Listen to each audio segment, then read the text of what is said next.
आरोही और अयान की गाड़ी के सामने एक काली जीप आ खड़ी थी। अचानक जीप के अंदर बैठे लोफर लड़के खिड़की से कांच की बोतलें सड़क पर फेंकते हुए जोर से हंसते हैं। 2 घुट मुझे भी पिला दे शराबी, देख तो सही होता है क्या। अयान गाड़ी से उतरकर बाहर जाने को होता है, तभी आरोही उसे कसकर थाम लेती है। नहीं नहीं नहीं, तुम बाहर नहीं जाओगे। नहीं अयान, मुझे बहुत घबराहट हो रही है।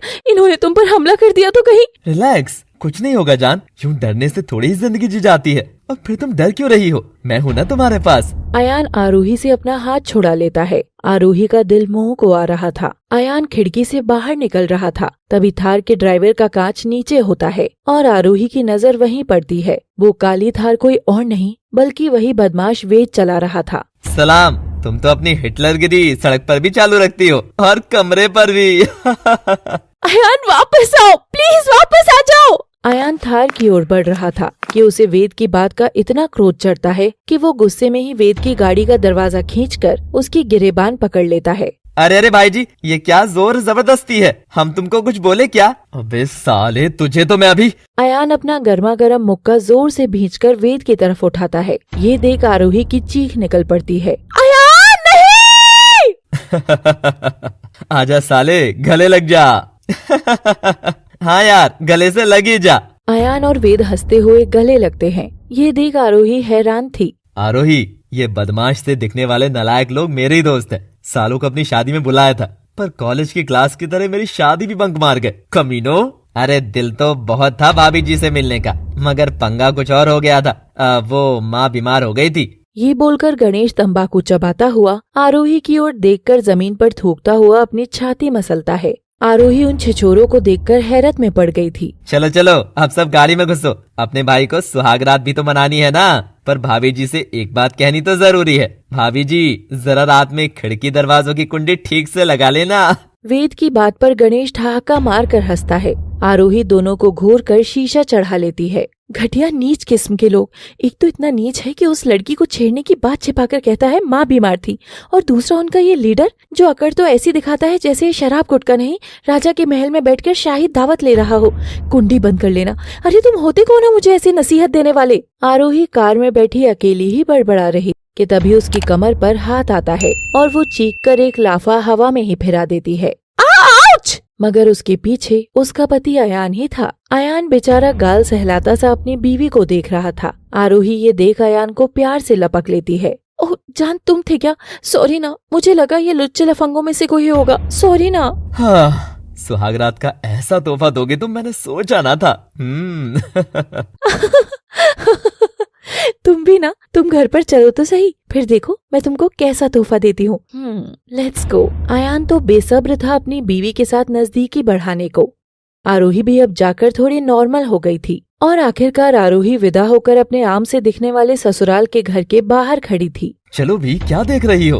अपने सपनों वाला घर। घर? अरे तुम्हारे महल के आगे झोंपड़ी है, झोंपड़ी। महल तो मेरे लिए तुम्हारी ये बाहें हैं, और ये कोई झोंपड़ी नहीं जो अब से हम तुम दोनों मिलकर तिनका तिनका जोड़कर बनाएंगे। और जब मैं थक जाऊं तो तुम मुझे अपने इस महल में भींचकर सुला देना। तुम भी लड़की ऐसी उलझी बातें बोल देती हो, मेरी तो समझ में कुछ भी नहीं आता। अच्छा, समझ नहीं आता? इधर आओ मेरे पास। और आरोही अयान की बाजुएं उठाकर उसकी बाहों से लिपट जाती है और दोनों एक दूसरे के आगोश में इतनी गर्म सांसें भर रहे थे कि उनके प्यार का मौसम अब आसपास की आबो हवा में भी महसूस किया जा सकता था। तभी घर का दरवाजा खुलता है।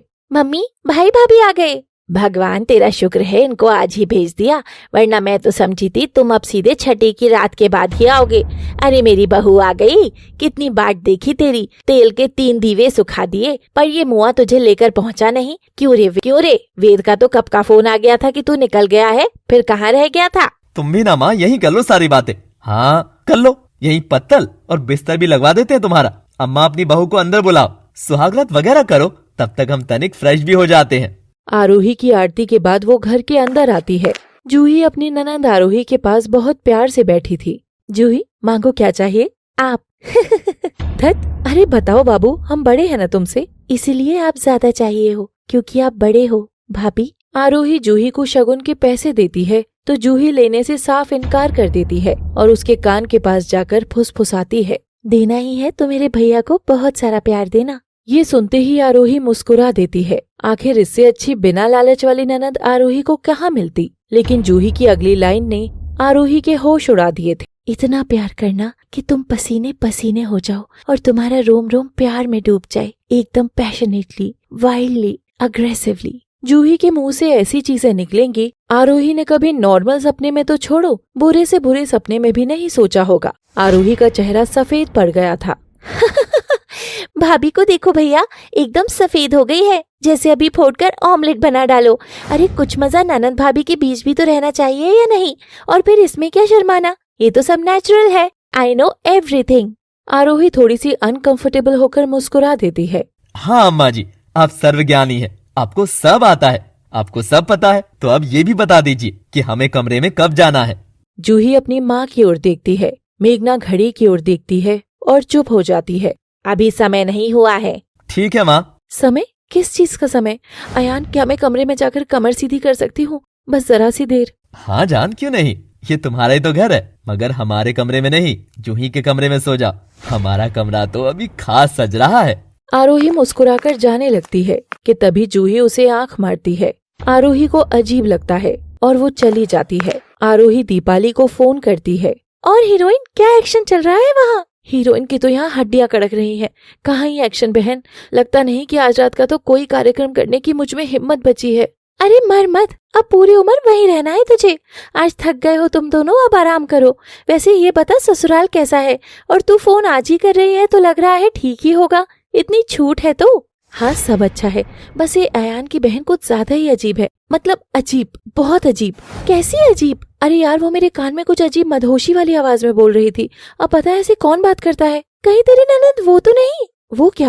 अरे बाबा, वही बी ग्रेड फिल्म की सी ग्रेड हीरोइन जो होती है, जो अपनी ही भाभी को कामुक भरी निगाहों से देखती है। तू अब पिटेगी मुझसे। क्या बकवास कर रही है? भग। तो तू भी तो ऐसी बातें कर रही है, तो मैं भी बकवास ही करूंगी।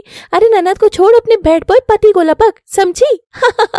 तू जा यार यहाँ से, मेरा पति गुड बॉय है, समझी? बाय। आरोही चिढ़कर फोन काट देती है, मगर वो मन ही मन आज होने वाली सारी घटनाएं सोच रही थी। वो लोफर लड़के अयान के साथ क्या कर रहे थे? क्या अयान के दोस्त ऐसे रहे हैं? अगर ऐसा है तो मुझे अयान से बात करनी होगी। क्या पता वो अपने दोस्तों का सच जानता ही ना हो, शायद इसलिए।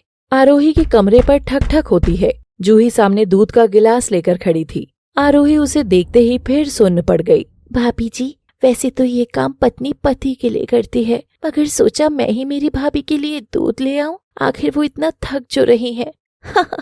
चिल भाभी, अपना मुंह देखो। देखो, तुम अगर मुझे यूं ही मजे देती रहोगी तो मैं तो मजे लेती ही रहूंगी ना। चलो जाओ, आपका कमरा तैयार है, जाकर फ्रेश हो जाओ। हाँ, और हाँ, दूध भैया के लिए है, प्यारी भाभी।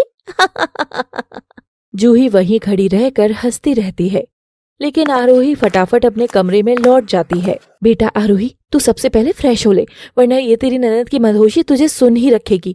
क्या अजीब लड़की है, ऐसे मजाक कौन करता है? आरोही बाथरूम में नहाने चली जाती है। उधर आरोही की सास मेघना अभी भी घड़ी ही देख रही थी। अयान बेटा, हाँ अब, और ये रहा सफेद कपड़ा, जानता है ना इसके साथ क्या करना है? हाँ माँ। और पासवर्ड पता है ना? हाँ माँ, मुझे याद है। अयान अपनी माँ के पांव छूकर आरोही के कमरे की ओर बढ़ रहा था। उसके चेहरे पर उत्तेजना भरी मुस्कुराहट थी। उधर शावर लेते हुए आरोही उतना ही काम हो गई थी, एकदम शांत। एक लड़की भीगी भागी सी, सोती रातों में जागी सी। आरोही की आंखें बंद थी, लेकिन तब भी उसे ऐसे लग रहा था जैसे उसे कोई देख रहा हो। वो बेचैन होकर अपनी आंखें खोलती है। उसका वहम इतना स्ट्रॉन्ग था कि वो झट से तौलिया लपेट लेती है। हाँ, कौन है यहाँ? कौन है यहाँ पर? मगर वहाँ कोई नहीं था। आरोही उसे अपना वहम मानकर अपनी एक हॉट सी रेड नाइटी डालकर उसके ऊपर उसकी लाल नेट की जैकेट डालकर बाहर आती है। अयान अभी तक कमरे में नहीं आया था, मगर मुझे ऐसा क्यों लगा जैसे सच में कोई मुझे देख रहा हो। अचानक आरोही की खिड़की पर दस्तक होती है। ठक ठक। आरोही घबराकर डरते हुए खिड़की खोलती है तो वहाँ खिड़की पर वेद खड़ा था। भाभी जी। आखिर वेद आरोही की इस अच्छी शुरुआत को किस कदर बर्बाद करने की धुन में लगा है, और क्या अयान समझ पाएगा आरोही की ये परेशानी? मेघना और जूही के किरदारों की भी परतें खुलनी बाकी है दोस्तों। अब बहुत हो गया, सब वापस आओ और बातें करो शर्मा राइटर से। आगे जानने के लिए देखते रहिए रुख जिंदगी ने मोड़ लिया कैसा, केवल लव सिटी पर। Thanks for watching. Please do like, share, subscribe and comment.